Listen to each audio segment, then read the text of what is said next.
Welcome, everybody, to the Tea with Ms McGill Show, episode 51. Please hit the subscribe button right now. We'd appreciate that. Facebook, YouTube, podcast.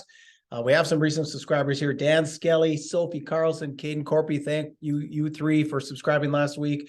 And, just be just like them and hit the subscribe button and come on board. Also, business owners. Business has been pretty good. Show's growing. If you'd like to be a part of it, just, DM Reed, DM myself.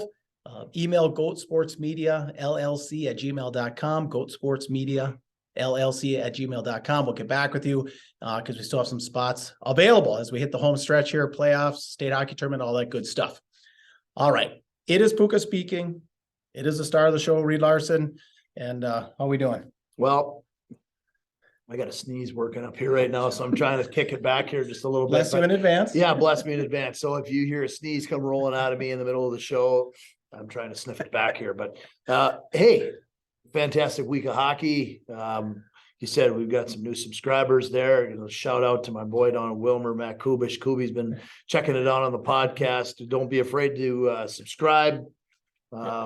Yeah, send a picture. Put a picture up if you want. If you're listening, like a lot of guys do, they're listening in their vehicles. Take a picture. Keep checking the show out. We like new listeners, and obviously you've been listening for a while. But hey, we've got people all over the state that are listening from up close to the border in Canada and down south of the cities and the southwest of St. Cloud. So people from all over listening to the show. Apparently they like the insight that they hear, and just some old Iron Range and northeast Minnesota type hockey talk. So good stuff. We're ready to talk about the week that was, as well as the week that's coming. Yeah, lots going on. All right, we'll start out with our storyline game of the week brought to you by Aspire Heating and Control.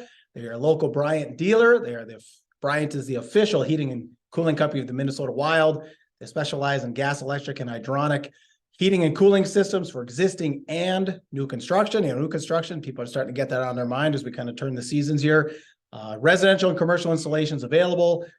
Forced air systems, boilers, heat pumps, mini splits. Of course, they are licensed and bonded. So Justin is the guy, 999-5957. If you're having any furnace troubles between now and next week's show, that's the people that you call. Justin, like I said, 999-5957 to get you all taken care of. All right, our storyline game of the week was up in Warroad over the weekend on Saturday, a matinee. Hermantown was up in town, number 1 and number 2. Hermantown 2, Warroad number 1. Ends up being a 3-1 win for Warroad.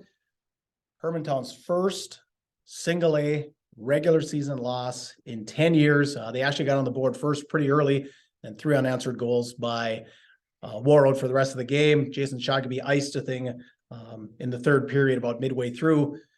Speaking of Shagaby, usually Reed and I are like Vasilevsky, nothing gets past us, but we missed one last week with Shagaby breaking TJOC's all-time points record up there in Warroad. Yeah, we've been tracking it for a little while, and I know a couple of weeks ago we talked about he's only 5 points away in the midst of a whole bunch of other hockey stuff that we were talking about. It kind of slipped our mind last week to talk about, so we got to go back on this one and talk about the guy whose record he actually broke with TJ Oshie. I think that I don't care who you are, anytime that you are mentioned in a conversation with TJ Oshie, it's pretty special. I got to tell you, it's there's a lot of similarities there in the way they play. They skate a lot alike.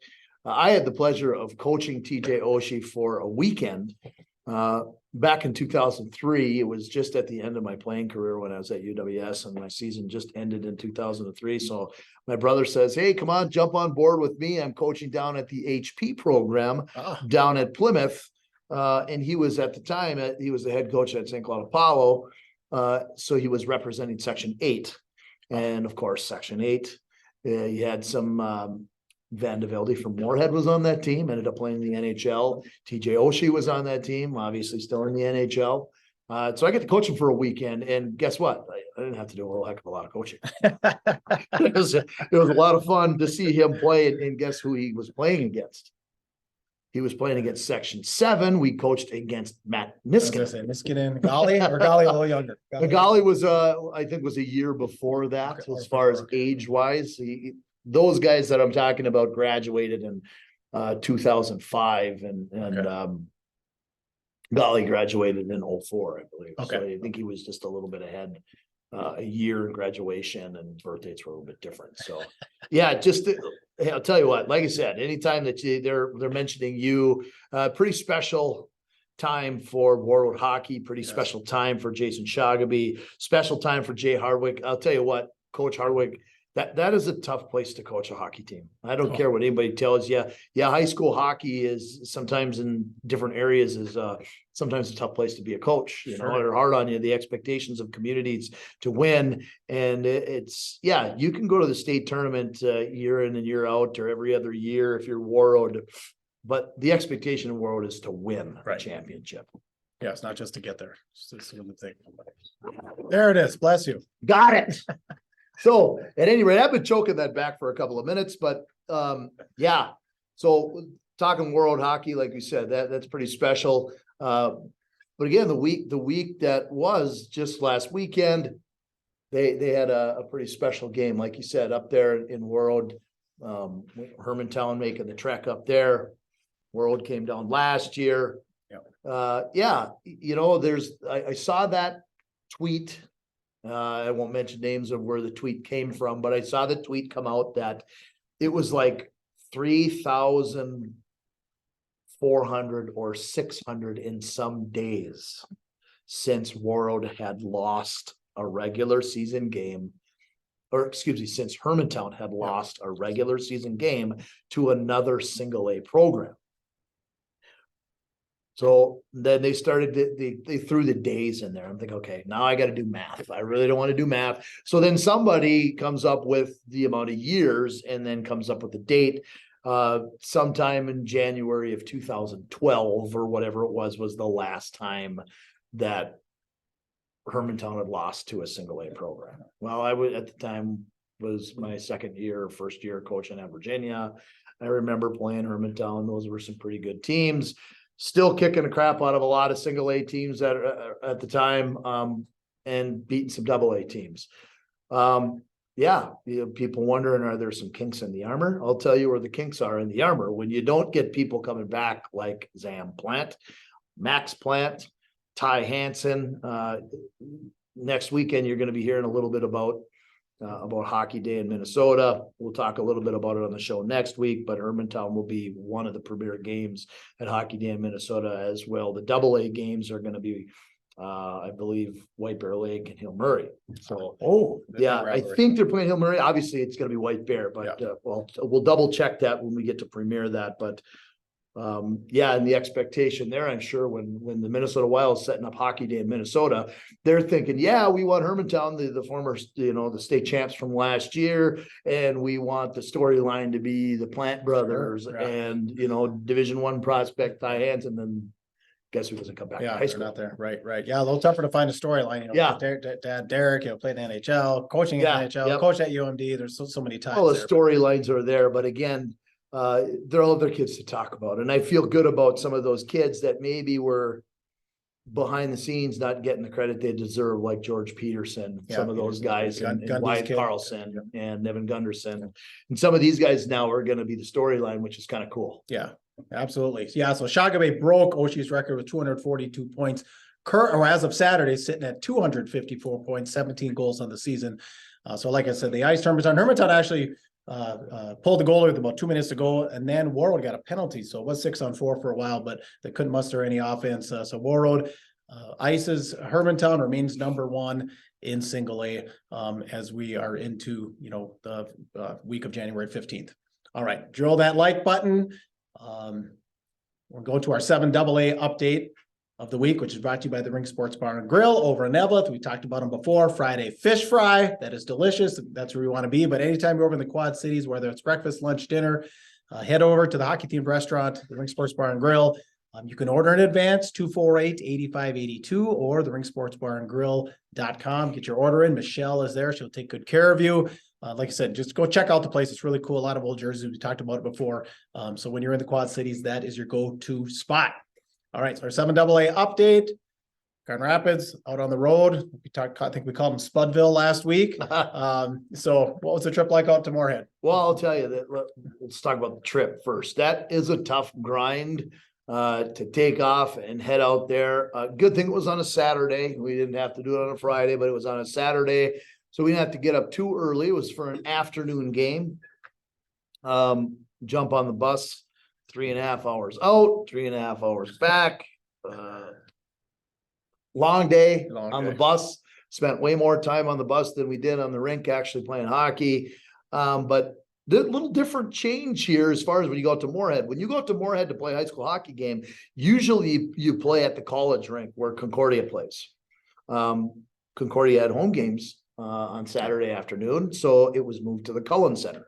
So we played at the Cullen Center. Obviously, the Cullen Center referring to Matt Cullen, who's made donations, and they named that the rink after him after improvements. They had a third sheet and a lot of other things. Well, that they put did. in there. Okay, Yep. because it was a double. Yep. Yeah, one of us painted soccer floors painted on the bottom of one of them. I've seen it. Yeah. Yep. Okay.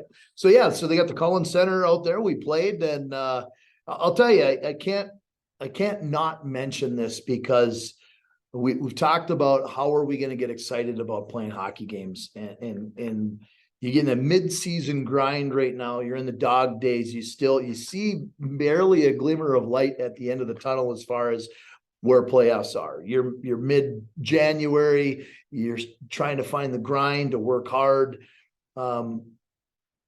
We have to mention the JV game because that's where it all started. The JV team had struggled finding a little bit of passion up until that point.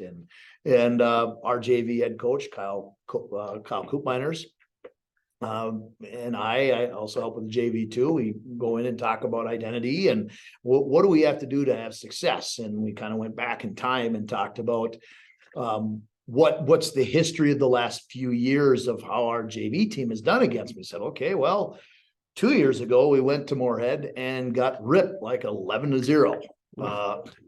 Big improvement then the next year. That's so they're in Grand Rapids last year, and we get the game into a 3-3 tie. Like, okay, we're making progress. So naturally, what's the next progression? You went from a huge loss to a tie to now it's time to get a win. And not only thinking about getting a win, we want to do it on the road. So we're talking about in order to do this, we have to be tough to play against. And we talked about finishing checks. We talked about going hard to the net. We talked about competing and making sure that you're out there to compete every shift that you're out there. And if you do, you're going to earn yourself another shift. So guys went out there and competed. They competed hard. They lit the fire for the night. There was a lot of jam in that game. There was finished checks. There was nets that were knocked off. There was bodies that were plowed over, and they fall in the net. They fall in the net a few times. It was a 4-2 win. Oh, nice. I have to think again. 4-2 win was on okay. It was a win. I have to remember what the score was. I can't remember now with that, but it was a W for the JV game, and it was a solid W. Like you had to work to get this. So here's Coach Chido going into the locker room after the game, and rarely are you talking about the varsity guys, talking to the varsity guys about the JV game before you're preparing for your game. But he has to walk in and say, guys, I got to tell you, if you can model the effort and the passion that the JV squad just had, you're going to win this hockey game. And that was the storyline. Like you need to be competing. You need to finish checks. You need to go hard to the net. You need to play with passion. And that was the first time, and I guess a really long time, that we were able to flip the switch to playing with passion every single shift. Now there's a few things that, needed to be changed in that game, some discipline things as far as staying out of the penalty box. But we were hard to play against in that varsity game. We ended up with a 2-1 win over those guys, and Miles Gunderson was lights out in the nets for us. He was phenomenal. I think we only gave up about 3 shots in the second period, but any shots that he ended up seeing, he had smothered. Okay. He had a phenomenal effort, but we used the storyline of be hard to play against, compete hard, finish checks, play a physical game. If you don't have the fancy dancy kind of hockey styles to pump in 7-8 goals against teams, which we haven't done a lot of this year, then you need to play gritty and play with jam. And that we sold that identity to them. We were able to walk out of there with a 2-1 win on the road. And, when you're coming in as potentially looking at this game, I would say most people in the state were thinking Grand Rapids coming into Moorhead is the underdog. Yeah. Right? Oh, sure. Rated below them in all of the standings and different rankings in the state. People thinking, this is a long road trip. They got bus legs, blah, blah, blah. They're coming in. They're the underdog. So you coming in on the road, your whole mentality is you want to keep this thing close as long as you can, hang on and hang around as long as you can, and pop one in and win it in the end. And that's what we ended up doing. Perfect game plan. It's a game winner by Jake Garski, who fired one right over the shoulder right at the end of the third period and ended up getting us the W in that situation. It was pretty fun to come out of there. There was a lot of life. We gave a lot of credit to our JV team on the bus and after the game, pumping those guys up about, hey, you guys do realize that you're the first game of the night and you can start set the tempo. And they did, and they did it again. We'll talk about that when we get into the next conversation. Yeah. All right. Yeah. So, all right, we're going to go back to single A here a little bit. Hibbing Hermantown previewed it last week up at the Memorial Building, potential 1 and 2 matchup for section 7A. Ended up being pretty much a one-sided tilt, 6-0 Hermantown, although it was 2-0 after 2. Hibbing had a couple early power plays in the third. It really couldn't muster much, just a few shots on net. Hermantown did score 3 late in about the last 3 minutes, including a power play goal to seal it 6-0. Hibbing did play the body pretty well in that game. I watched it. A heck of a night for goaltender Braden Boyer, 51 saves. They were outshot 51-8. I was hoping for a little bit more. I mean, obviously Hermantown's tough coming off the loss to Warroad. You figured they'd rebound, but up in Hibbing, I was hoping for a little bit more. But pretty lopsided. Any thoughts? Yeah, Hermantown had come off of, a week ago, I had called a game with Cathedral and Hermantown. I called that, and Hermantown was really flat. They just did not look like the Hermantown of usual, right? Right. And Cathedral had held them to a tie game literally up until about the 8-minute mark of the game, in the third period. And then finally Hermantown starts to hit the switch and play. They're really sloppy. So they go up, and I'm sure they're trying to get their bearings about them because day off, and then boom, up to Warroad, they got to play again. And that they're thinking, oh my gosh, if we play like we did against Cathedral, we're going to get pumped. Well, I think that they were on their game early. And like you said, they ended up pumping one in early in the game to make the 1-0 lead. But from that point on, as soon as you get Shagaby and company and ready to flip the switch and play their style, not only their style, but on their rink, it's a bigger rink. Another tough place to play. Yeah, it's a hard place to play. It's hostile. Guys, I can't imagine that there wasn't 3,000 people in the building there. Just about everybody in town that was date night in Warroad was at the Warroad Gardens, right? Everybody's there watching the game, and it's 1 versus 2. And, so you get that situation, and they end up pumping them, and they could have lost that game to Cathedral, 2 nights before. And then they lose this game, and then they're coming into another one here with Hibbing. And, I'm sure Hibbing's thinking they might be ripe right now. They've lost one. They almost dribbled one out to Cathedral 2 nights or the night before on Thursday. We might catch them. And I'll tell you what that probably did. It probably flipped the switch to Hermantown, thinking that we need to play better if we're going to be a top-notch team and think about repeating the state championship. So I'm pretty sure Coach Pat Andrews has had those guys dialed in, making sure that they're starting to do things, especially within your section. There's no reason why Hermantown needs to give anybody any thoughts about anyone else getting the first seed besides them. Yeah, number 1 seed. Now, as I'm thinking about the game as you're talking here, and I think this happens to Hermantown a lot of 1-on-2. So him to get out with one guy, get across the red line. What would you rather see? Just pump a shot on net because you got so few, or would you rather just see him get the puck deep and hope for something as a coach? Or doesn't it really? You talking Hibbing a 1-on-2? Yeah, a lot of 1-on-2 is Hibbing would get it out, but it'd be a 1-on-2. I guess the guys are heading to the bench. You know what I mean? I guess it depends on who you're going against, right? I mean, I was, as a player, I'm always surveying the ice coming up the rink. Like, okay, my whole line just changed. Part of the other team's line changed, but I'm going against me one against their 2 defensemen. I'm looking at who their D are. Am I going against their 1 and 2 defensemen? Am I going against their 3 and 4, or do they got their 6 out there with somebody else? Like, I'm literally taking a look at who's out there and surveying the rink. Do I have space Is it maybe the bottom end of their lineup where I can actually try to make a play on somebody, or am I going to be smart?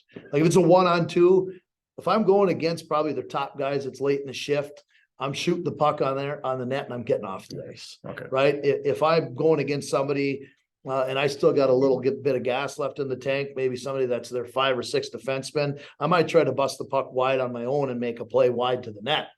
But again, you have to look at the situation. There's nothing wrong with playing the game safe sometimes, especially when you're playing against a team like Hermantown that's got so many offensive threats. All you need to do is dump the puck in the wrong spot and it's quick transition. They're up the ice while you're trying to change. Yeah. So sometimes you just have to be smart. And that happened a few times last night. Yep. All right. Speaking of last night also, Cole-K paid a visit up here to Grand Rapids. Yeah, and that's what I was saying. I was going to touch base on just where that passion kind of came from, because again, it was another one of those nights where we kind of sold it hard to our JV squad. Hey, look at what happened in Moorhead on Saturday. JV team, you got the fire started for the varsity. So you might as well set the tempo, do it again against, and I was talking to the JV coach, for Cole-K. I was sitting over there. It's Hanny. Hansen was with Eric Hansen, the old Masabi East player. Okay. Yeah. Just talking to Eric Hansen, I reached over and said, "Hey, how many games has your JV team lost?" He's like, "Well, we've only lost 2." Ooh. So we went over there a month ago and got the crap kicked of us like 5-1, our JV team. So I'm kind of playing it up like, hey, let's take it easy on our JV guys, thinking, hey, this is a perfect time to catch these guys. Yeah, they're coming in here thinking they're pretty good. Our JV team is flying high right now because they knocked off a pretty darn good JV team in Moorhead. We're pumping them up, and they've already figured out their identity is to be hard to play against. So we're pumping them. And again, you guys got an opportunity to light the fire for the varsity tonight and be that flame that lit the fire in the building. And again, they did it again. They go out there and end up just playing their hearts out. It ends up as a 4-2 win for the JV team in dramatic fashion. We're up 4-2, but then late in the period, we take a penalty. And they pull their goalie, it's 5-on-4. We take another penalty. They pull their goalie, it's 6-on-4. We take another penalty. They pull their goalie, it's 6-on-3. So now it's 6-on-3 for like a minute and a half. And Ryder Miskovich is kicking pucks out left and right. We've got guys that are just learning how to kill a 5-on-3 in their rotation, but it's 6-on-3, Yeah, right? And we're clearing pucks, and guys are just warriors, blocking shots. And we got the whole varsity team standing behind the glass. They're pounding on the glass. You got head coach Wade Chido over there pounding on the glass, excited. And you've got student section already starting to fill up for the varsity game, cheering on our JV, going, holy cow, these guys are playing. Yeah. They're playing hard and pumping up guys, like I said, guys like Ryder Miskovich, because he was kicking them out left and right at the end of the game. So again, it was another opportunity for that JV team to flip the switch for the varsity game. And again, it did the same thing. Varsity comes out, took a minute to get going, but they started playing with that tempo and pace they did eventually against Moorhead. And again, ended up with something they haven't done this year is pump in 6 against the team. And it was nice to see that. A couple of really nice plays, but identity plays. Again, our identity, even whether we're talking about a JV or a varsity, our identity has to be take pucks wide, go to the net hard, and drive the center dot lane and go hard to the net. And you saw it happen a couple of times where somebody take the puck wide, a play gets made at the net, boom, Caleb Gunderson comes down and pops one in on net. If you watched any of it on my 9 last night, or if you watched it online with Sheldon and the radio station when they had the stream again, which is really kind of ironic, but just like the JV game, the varsity game ends up where they've got a 5-on-3 at the end of the game. Oh. So they got a 5-on-3 and we end up killing down by 2 men. Yeah. And here we go. Puck gets poked out, and Blaine Mortensen races to a loose puck and beats the guy wide and drives hard wide of the net, and a diving play where he pokes at the puck and it goes up over the goalie's shoulder and in the net for the 6th goal of the night. And it was just like, this is what we've been looking for all year. So it's fun to watch these guys do that. If you haven't seen that play yet, it probably by this point in the day has gone viral. You can check my Instagram page. I've shared it a couple times. You can check Youth Hockey Hub and Tony Scott's as well as Follow the Puck. Those guys have all shared that. It's on everybody's story today. It's kind of gone viral. So there's actually 2 angles of that Blaine Mortensen goal play where he's driving wide of the net and poked. You got the My9 version and you got the KOZY version. It's pretty cool. Check that out if you haven't seen it. It's pretty awesome. But that's just kind of like it summarizes the night. Like we're starting to do things the way that we need to do them to be successful. Yeah, just gritty. All right. Congratulations, Blaine. Preview time. All right. Previews this week presented by Iron Range Apparel. So like I said, we're heading kind of down the stretch here. Playoffs are coming. You're going to be at the rink. And what do the kids say these days? You don't want to be mid. Don't be mid. Don't be mid. You want ODR apparel. You want an ODR jersey, sweatshirt, t-shirt. You want an ODR baseball cap. You want an ODR winter cap. So Iron Range Apparel, Thunderbird Mall in Virginia. That's where you get your ODR swag. Like I said, you want to look at the rink, especially you guys, you peewees, you bantams. It's coming up. You're going to have districts. You're going to have regions. You don't want to be mid when you're in the rink. You want to look like a stud. So if you want to look like a stud, get your RDR swag. And it's found exclusively there at Iron Range Apparel in Virginia. Go see the Richters. They will take good care of you. All right, tomorrow night, Thursday, classic Iron Range matchup over at the Snake Pit. The 5-9 International Falls Broncos come to take on the 5-8 Greenway Raiders. Similar records, kind of a pride game, old classic matchup. What are your thoughts? Yeah, it's pride of Iron Range Conference, right? I know the Iron Range Conference isn't what it used to be with all the different teams, but there still is a core group of teams that are in that, like Rock Ridge, as well as International Falls and Greenway. Hibbing is out now. They've gone into Lake Superior Conference. But this is still a pride game between the Greenway at the Snake Pit as well as International Falls. And I don't care, anytime those 2 teams play, whoever's up or down, it usually turns into a battle between these 2 teams. It's probably going to be a fun game to watch. If you're bored, you want to get out and watch some hockey and watch some passion between 2 teams, get out and watch that game. If not, I'm sure there's a couple of different ways to stream it as well too. Yeah. So you get out there and support the Raiders, head over to the Snake Pit. Always fun place to catch a game. All right, Grand Rapids Thunderhawks heading south. So last week you headed west, this week heading south. Pair of games. You got tough ones, White Bear Lake and Hill Murray. Yeah, we get an opportunity to see White Bear Lake. White Bear Lake, the following weekend is going to be hosting Hockey Day. So kind of cool for us to get a chance to see them the week before. We've seen some film on those guys. They're big, they're strong. They've got a couple of guys that are solid hockey players. A couple of guys that are committed and close to committed to play Division I guys, a couple guys that are signed in the North American League, ready to move on and play already next year. They're going to be a good team. They've beat a couple of teams that we've struggled with. I think at the very beginning of the season, they beat Duluth East 5-3. A few weeks later, they ended up losing to Stillwater 2-1. But they beat some teams that are pretty good. They ended up beating Hibbing 8-1 at the very first weekend of the season. So that's going to be a quality game for us. And it's a trip down to the southeast or the east portion of St. Paul over there for us. We got to make a trip into the TCO Sports Gardens on Friday night and a trip over to Aldrich Arena on Saturday to play Hill Murray, which is going to be a battle. Hill Murray may not necessarily be what they've been, in the past, but they're still Hill Murray. I don't care what anybody tells you. They're well coached. Bill Lechner's been there for 1,000 years, and he's got that program like a well-oiled machine every time they play. They're going to be a fun team to play against, and they've got a couple of studs on their team too. Not only is the machine well-oiled, but that mustache of Lechner's always well-oiled. Huh. Oh, for sure. He grow it a little longer. He can spin there too. Definitely. Yeah. Good. Oh, Bonnen's kids still. Yep. Bonnen's with Hill Murray. So that's going to be the weekend swing. And then, come around after the weekend, we'll touch base a little bit on this one next week too. But Tuesday, then Brainerd Warriors come to town in Grand Rapids at the IRA. All right. Good luck to all you competitors in your coming up games. Your scores and more From the week, that was Bemidji over St. Cloud 5-2. Roseau losing to East Grand Forest last night 6-5. Denfeld over North Shore 4-0. Greenway fell to Duluth Marshall last night 4-1. It was 1-1 going into the third. Was listening.